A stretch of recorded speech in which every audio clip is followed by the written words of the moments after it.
Well, hi everybody. Welcome to week 6 of MPH 510. It's really flying along. I just want to say, please ignore this line of light on my face. I'm in my office in Milwaukee, and we're at the perfect time of day where the sun shines just through the little notches in um, in my blinds. So apologize for that. See if that helps.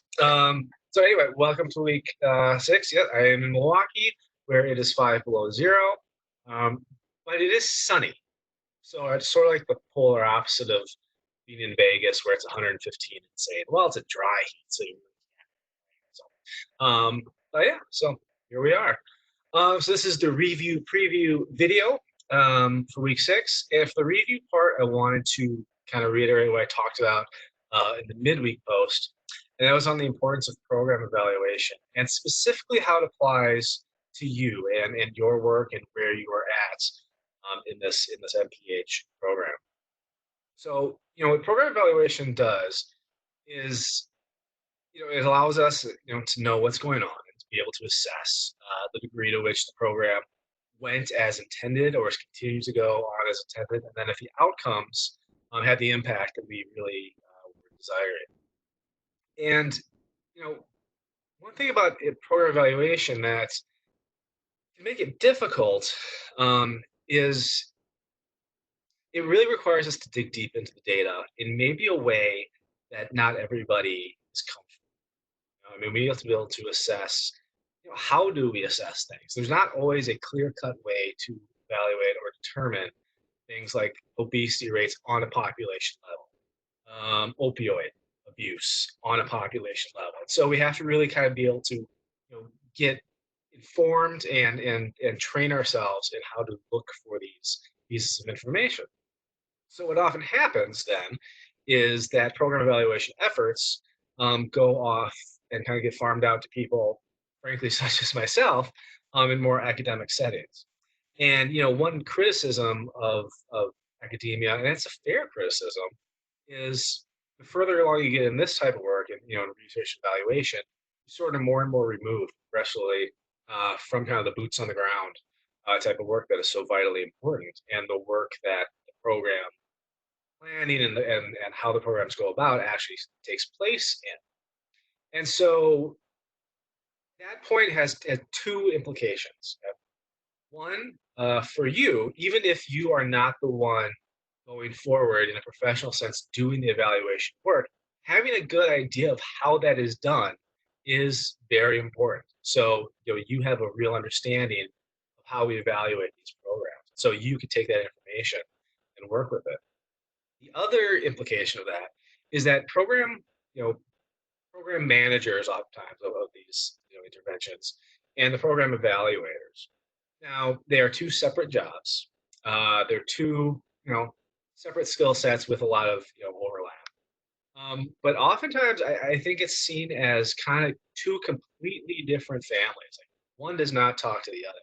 And in my experience and the work that I've done here at UW Milwaukee, but also previously working for the state of Wisconsin, is that's really not the way it should be. They should run on parallel tracks because they truly inform one another. And I mean, for program evaluation, when I'd be working with a program manager, I would be informing him or her at every step of the way. Here's what I am seeing, and so it can help inform them do their work.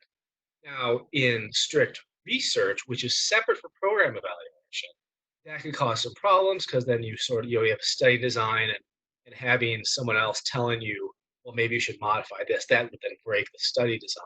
But we're not really worried about that. Right now, we're talking about program planning, program implementation. And so the evaluation of it really, again, it runs on parallel tracks with the program manager, and they should be in communication.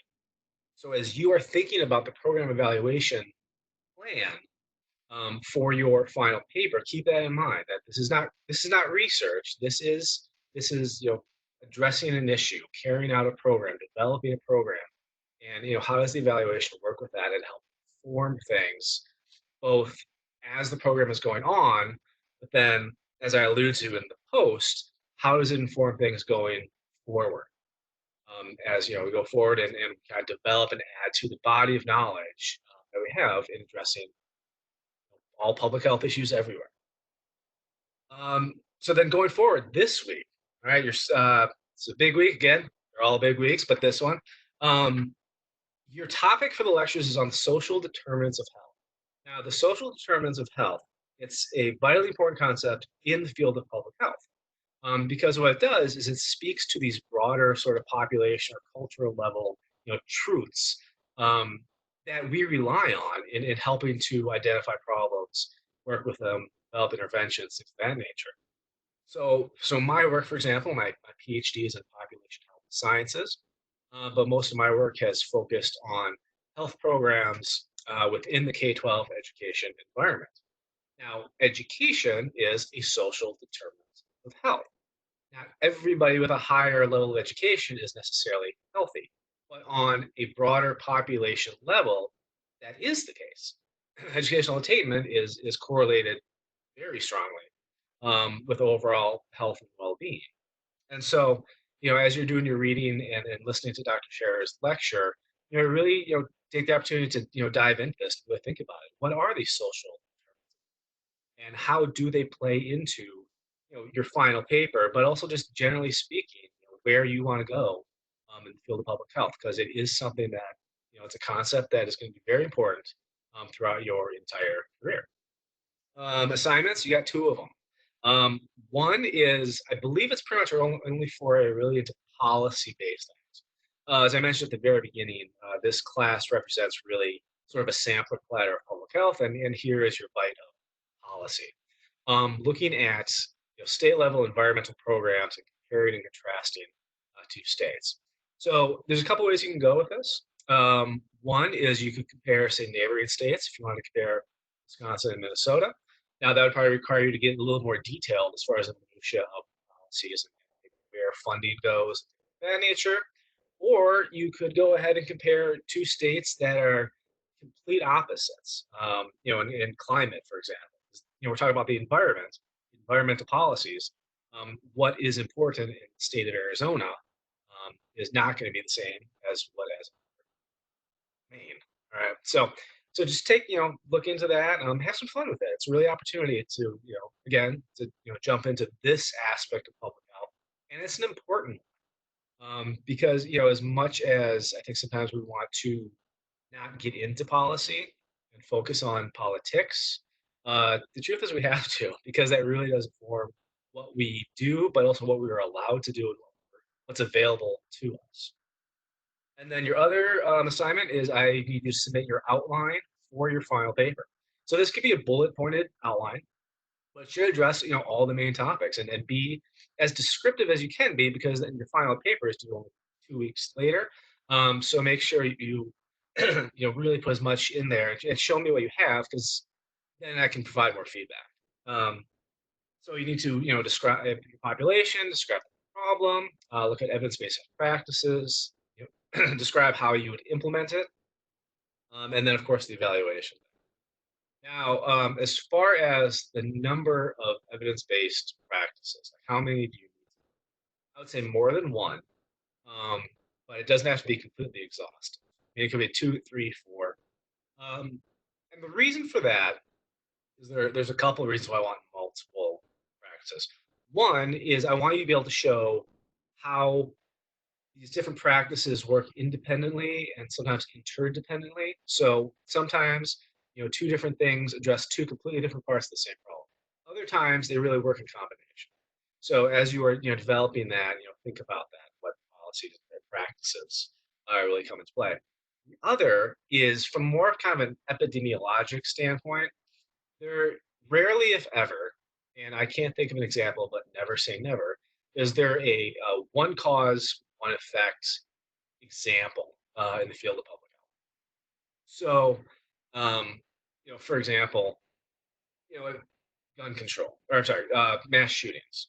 So I work in the education environment, so that is obviously something that's top. And now that we are in the throes of back to the election season, there is the people shouting at each other about how to solve the issue.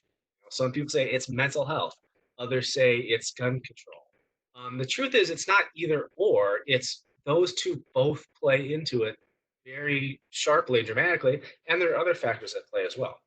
So, it's important to realize that and acknowledge the fact that, if it was a really complex issue and it had a really simple solution, there's a good chance we could solve it. But even things that are largely solved, like the polio, polio has been eradicated largely thanks to the vaccine. Well, that's not enough just to develop a vaccine. Then you have to take the next step. Okay, you have the biomedical part of that taken care of. Then there's more of the social aspect. How do we reach out to people? How do we get in contact with them? How do we get doctors and families to take part and receive the vaccine? And so, no matter you know how easy and simple the solution seems, make sure you take a step back and allow yourselves to realize that there's more steps to them. So your final paper, really take that to heart and look at what are the different evidence-based practices that can play into ultimately addressing your issue of interest. So that's what I got. If you have any questions, please contact me. I'm available. Chat, do hang out or whatever you might need. We're coming to the end, so we're getting to crunch time. So, um, thank you for all you've done doing so far this session. Yeah, I appreciate you turning in your things on time. It makes everybody's life easier. I appreciate everything you've been submitting, and take care.